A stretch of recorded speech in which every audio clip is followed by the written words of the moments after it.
Chaturvedi BJP सांसद मेरे साथ है। सुधांशु, अभी आपने पीडीपी के नुमाइंदे को सुना, उन्होंने बोला आपका अलायंस तो, उन्होंने तो मीडिया का भी आरोप लगा दिया, उन्होंने बोला ईडी के साथ था, सीबीआई के साथ था, सबके साथ था, हमारा तो छोटा सा अलायंस था।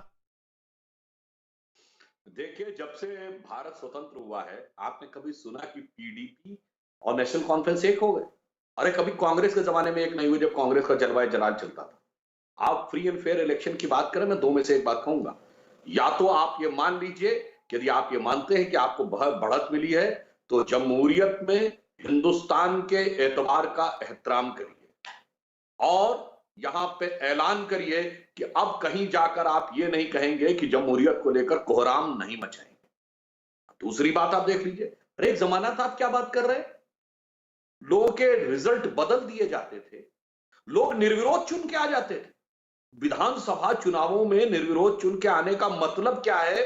अमीश जी, आप और आपके सारे समझदार दर्शक समझते होंगे। राजीव गांधी जी के जमाने में क्या क्या बातें चर्चा में आई कि नेशनल कॉन्फ्रेंस को जिताने के लिए किस किस ढंग से 87, 88 में जिसको रिगिंग कहते हैं वो किया गया। आज अनेक प्रकार के आरोप प्रत्यारोप लगाए गए, मगर ग्रास रूट लेवल, एकदम जमीनी लेवल के ऊपर जनता ने सहभागिता की। यह लोकतंत्र की जड़ों तक मजबूत होने का प्रमाण है। और एक बात मैं और कह देना चाहता हूं, देखिए एक बहुत महत्वपूर्ण बात है, मील का पत्थर है। बताइए, वो पार्टियां जो कहती थी कि 370 हटने के बाद तो हमें जम्मू कश्मीर के वर्तमान स्ट्रक्चर में यकीन नहीं है, उन्होंने इसी संवैधानिक व्यवस्था के अंतर्गत डिस्ट्रिक्ट काउंसिल के चुनाव लड़ लिए। साहब, जो लोग कहते थे चीफ मिनिस्टर का पद पर्याप्त नहीं है, प्री 1953 होना चाहिए, सदर रियासत यानी प्राइम मिनिस्टर का पद होना चाहिए, आज डिस्ट्रिक्ट काउंसिल का चुनाव लड़ रहे हैं।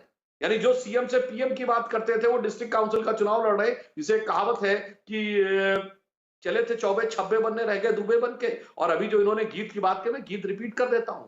जानते हैं 370 को लेकर, जो 370 की व्यवस्था के अंतर्गत यूनियन टेरिटरी रहते हुए चुनाव लड़ा है गुपकार अलायंस ने, वो तो स्वीकारोक्ति हो गई संवैधानिक व्यवस्था की। तो वो गीत मैं दोबारा कह देना चाहता हूं कि जो जम्मू कश्मीर में 370 और गुपकार अलायंस के बीच का संबंध है, वो एक पंक्ति में पुराना गीत था कि नाना करते प्यार तुम्ही से कर बैठे, करना था इनकार मगर इकरार तुम्ही से कर बैठे। तो ये 370 की स्वीकारोक्ति है, ये गुपकार अलायंस की सभी 6 पार्टियों द्वारा। ये एक बहुत बड़ा कॉन्स्टिट्यूशनल मैसेज।